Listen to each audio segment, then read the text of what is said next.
شیطان کو مغرور کیوں کہا جاتا ہے؟ اس لیے کہ وہ دھوکے میں آ گیا اور کہنے لگا اے اللہ تو نے مجھے آگ سے بنایا اور اس کو مٹی سے. اب دھوکا کہاں سے ہو رہا ہے بھائی؟ تیری بات کا جواب تیری اسی بات میں موجود ہے کہ بنایا کس نے؟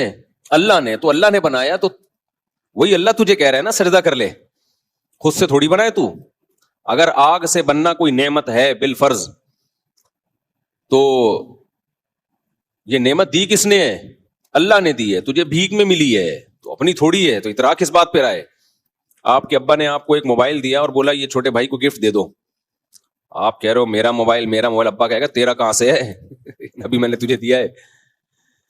تو ایک دھوکہ تو شیطان کو یہ ہوا کہ وہ یہ آگ سے بننے کے پروسیس کو دیکھ رہا ہے اور خود بول بھی رہا ہے کہ تو نے بنایا, اس کے باوجود اس کی کھوپڑی کام نہیں کر رہی. دوسری اس کو گڑبڑ یہ ہوئی جو آج کل ایتھیسٹ لوگوں کو ان کو بھی اسی بات سے دھوکا ہوتا ہے. یہ ملحد اور ایتھیسٹ لوگ خدا کا انکار کرتے ہوئے کہتے ہیں کہ یہ کائنات اتنی بڑی ہے اور اس میں یہ زمین ایک بہت ہی چھوٹا سا ذرے کا ذرہ بھی نہیں ہے, یہ اتنی بڑی کائنات ہے اور اس میں یہ ایک انسان ایک بہت چھوٹی سی مخلوق ہے. تو یہ جو قرآن کہتا ہے اور اسلام کہتا ہے کہ یہ پوری کائنات انسان کے لیے اور یہ سب انسان کے لیے مسخر کیا ہم نے, اور تو کہتے ہیں جو خدا بنانے والا ہے وہ اتنی پدی سی مخلوق کو اتنا پروٹوکول کیوں دے رہا ہے بھائی؟ سمجھ میں آ رہی ہے بات؟ یعنی اس کی مثال ایسے ہے کہ آپ نے گھر میں بلایا مہمانوں کو, بہت سارے مہمان آئے, آپ کھانا کھلا رہے ہو چیونٹیوں کو, ٹھیک ہے نا, بڑے بڑے قد کے لوگ بیٹھے ہوئے تھے آپ کے سامنے, آپ نے چیونٹیوں کے لیے دسترخوان لگایا. لوگ بولیں گے بھائی یہ اتنی حقیر فقیر ناچیز سی مخلوق کو تم اتنا پروٹوکول کیوں دے رہے ہو؟ تو کہتے ہیں یہ کائنات میں انسان کی کوئی 2 ٹکے کی حیثیت نہیں ہے. اتنی بڑی کائنات, سورج ہم سے کتنے لاکھ گنا بڑا, پھر وہ کہکشائیں اور پھر ایک کہکشاں اور ایک دوسری گلیکسی کے درمیان فاصلہ کتنا ہے, پھر وہ اس میں یہ تو ایک ذرہ بھی نہیں ہے, ذرہ بھی زیادہ ہے کہنا.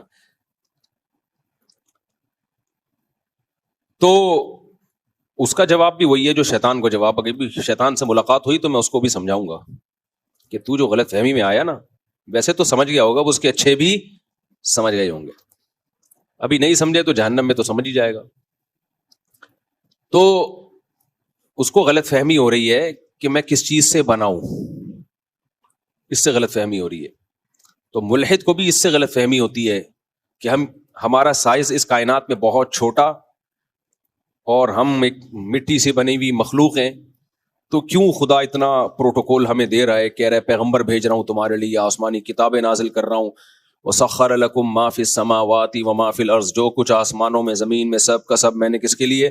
تمہارے لیے بنایا. اس کا جواب یہ بھائی انسان کی فضیلت اس میٹیریل کی وجہ سے نہیں ہے جو اس میں ڈالا گیا ہے. جو جن چیزوں سے ہم بنے ہیں وہ تو فولاد ہے اور لوہا ہے, میگنیسیم ہے اور یہ ساری میٹلز ہیں, مٹی ہے جس میں یہ سب کچھ ہوتا ہے.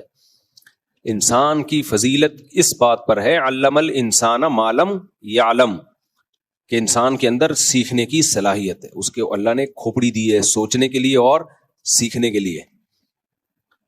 یہ کھوپڑی کسی اور مخلوق کے پاس نہیں ہے. 4-5 دن پہلے میں ایک ویڈیو دیکھ رہا تھا, تو وہ ویڈیو میں یہ بحث اٹھائی گئی تھی کہ وہ ایک کا انتقال ہو گیا نا, وہ اسٹیفن ہاک تھا, ابے انگریز جو اسٹیفن ہاکنگ, اس کی ویڈیو تھی. تو وہ بتا رہا تھا کہ اس کائنات کے بارے میں, تو اس پہ جو تبصرہ کرنے والا کر رہا تھا تبصرہ, اس کا یہ کہنا ہے کہ یہ کہیں اور بھی مخلوق ہمیں تلاش کرنی چاہیے وغیرہ وغیرہ یا نہیں کرنی چاہیے.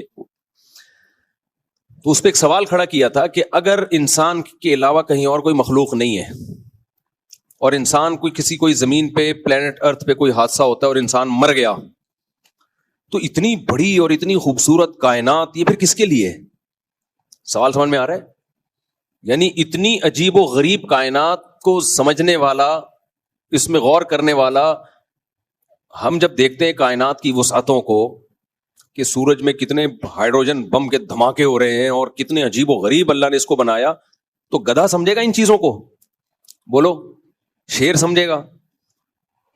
مصنوعات دیکھ کے کوئی تعریف کرنے والا اگر نہ ہو تو بنانے والے کو کس کے لیے بنائے گا پھر وہ؟ یار کسی کمپنی نے بہت خوبصورت پروڈکٹ بنائی، بہت زبردست بنائی، اور وہ لانچ کر ہی نہیں رہی، اس کو مارکیٹ میں لا ہی نہیں رہی ہے.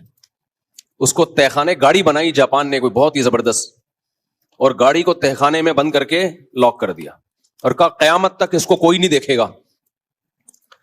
وہ گاڑی ایسی شاندار بنائی کہ وہ یوں سمجھے کہ وہ گاڑی بھی ہے، جہاز بھی ہے، اور بہت ہی کوئی نئی چیز بنائی انہوں نے بڑی محنت سے، اربوں خربوں روپے لگا کے، اور بنانے کے بعد اس کو زیر زمین بند کر دیا. اب لوگ کہہ رہے ہیں بھائی دکھاؤ تو صحیح پبلک کو، لوگ کہیں یار جاپان جاپان ہے، تو وہ کہیں نہیں یار ہم نے کسی کو نہیں دکھانی ہے، نظر لگ جائے گی اس کو، ہم اس کو اب قیامت تک بند کر کے رکھیں گے. تو یہ بیکار کوشش ہوئی کہ نہیں ہوئی؟ بولو یار. تم ایک چیز بنائی ہے، تم نے 4 شادیوں پہ کتاب لکھی ہے تو استغفر اللہ، وہ مجھے لوگ کہہ رہے ہوتے ہیں ابھی تک مارکیٹ میں کتاب نظر نہیں آ رہی، وہ میرا قصور نہیں ہے، وہ ان لوگوں کا قصور ہے کہ کتاب والوں کا. خیر اب تو مارکیٹ میں آ گئی ہے، لیکن بہت سے لوگ سوال کر رہے ہوتے ہیں. خیر تو وہ کہتے ہیں کہ بھائی یہ جو کائنات، اگر اس کو تو سمجھ کون رہا ہے؟ انسان نا. اتنا تو ہر بچے سے بچہ بھی سمجھ رہا ہے، جب وہ یہ ویڈیوز دیکھتا ہے تو کہتا ہے یار کیا بنایا ہے خدا نے. تو کہتے ہیں یہ اتنی عجیب و غریب کائنات، اگر اس میں انسان مر گیا تو نہ تو اس کو کوئی سمجھنے والا رہے گا، نہ اس پہ کوئی تعریف کرنے والا رہے گا. خدا کی تعریف نہیں کرتے تو کائنات کی تو کر دیتے ہیں نا، جو ملحد لوگ ہیں، ایتھیسٹ لوگ ہیں، کہ یار بڑی عجیب ہے یہ. تو اس سے پتہ چلتا ہے کہ اس کائنات کو سمجھنے کے لیے، غور و فکر کرنے کے لیے، ترقی کرنے کے لیے، یا غور و فکر کر کے بنانے والے کی تعریف کرنے کے لیے، یہ مخلوق صرف اور صرف یہ کون سی مخلوق ہے؟ انسان ہے، جو دیکھتا ہے حیران ہوتا ہے. اس میں یہ احساسات ہیں. باقی تو جتنے جانور ہیں ان کو اس سے کیا غرض کہ سورج کب نکلتا ہے، کب غروب ہوتا ہے، کیا ہوتا ہے، ان میں تو ایک سے سافٹ ویئر ڈلے ہوئے ہیں، بس اس حساب سے وہ چلتے رہتے ہیں. یہ جو انسان ہے نا، یہ دیکھتا بھی ہے، حیران بھی ہوتا ہے، اور یہ جو ہے وہ تحقیق بھی کرتا ہے، اس میں سمجھتا ہے، یعنی بنانے والے کے کمال کو سمجھ سکتا ہے یہ کہ بنانے والے نے کیا کمال کیا ہے. اس میں یہ صلاحیت ہے کہ یہ بنانے والے کا انکار بھی کر سکتا ہے اور اقرار بھی کر سکتا ہے. جانوروں میں تھوڑی یہ سب کچھ. تو اس سے پتا چلا بھائی انسان کو جو فضیلت ہے وہ اس کے 6 فٹ کی 5.5 فٹ کی باڈی کی وجہ سے نہیں ہے. اگر باڈی کو آپ دیکھتے ہو تو پھر انسان کی واقعی 2% بھی زیادہ بول دیے، 0.5% کی بھی ویلیو نہیں ہے، بلکہ ٹکے کی ویلیو اس سے زیادہ ہے. سمجھ رہے ہیں کہ نہیں سمجھ رہے؟ تو انسان کو جو اللہ نے فضیلت دی ہے وہ کس کی بیس پہ؟ کھوپڑی. جو کھوپڑی انسان کے پاس ہے وہ کسی مخلوق کے پاس نہیں ہے، وہ جنات کے پاس بھی نہیں ہے. ابھی جنات میں نے نہیں سنا کوئی بڑا سائنٹسٹ گزرا ہو. سنا آپ لوگوں نے؟ جنات میں جتنے بھی بڑے بڑے شخصیات ہوتی ہیں نا، ان کے نام کے ساتھ سر نیم شیطان ہوتا ہے. سر نیم کیا ہوتا ہے؟ شیطان.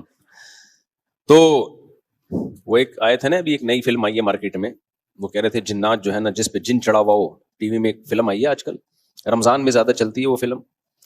تو کہہ رہے تھے کہ جب کوئی آپ کے پاس آئے نا اور یوں کر کے پلک نہ جھپک رہا ہو تو سمجھ لو یہ کیا ہے؟ جن کا بچہ ہے. اور بھی کچھ انہوں نے رپورٹیں پیش کی ہیں. تو میں نے دیکھا تو مجھے وہی بندہ لگ رہا تھا کہ یار کچھ اس میں زیادہ علامتیں یہ پائی جاتی ہیں. خیر وہی جو روئے تھے بہت زیادہ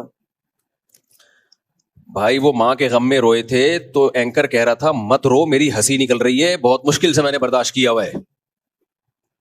اینکر بھی رونے کی صورت بنا رہا تھا کہ مجھے بھی رونا آ رہا ہے، لیکن اندر اندر سے وہ یہ کہہ رہا تھا کیمرہ آن ہے ورنہ میں تجھے رکھ کے چماٹ لگاتا، چپ کر جا.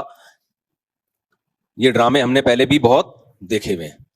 تو اینکر کی ہنسی آ رہی تھی اصل میں اس کو، لیکن وہ اپنی ہنسی کو روک رہا تھا مجبوراً، کیونکہ لائیو پروگرام چل رہا تھا. تو کہہ رہا تھا بس کر جاؤ. تو پھر اس نے جواب میں کہا کہ ہم کہاں جا رہے ہیں؟ دیکھ لیے گا دوبارہ وہ پروگرام. تو پاکستان کا پروگرام بڑھے گا کیوں نہیں؟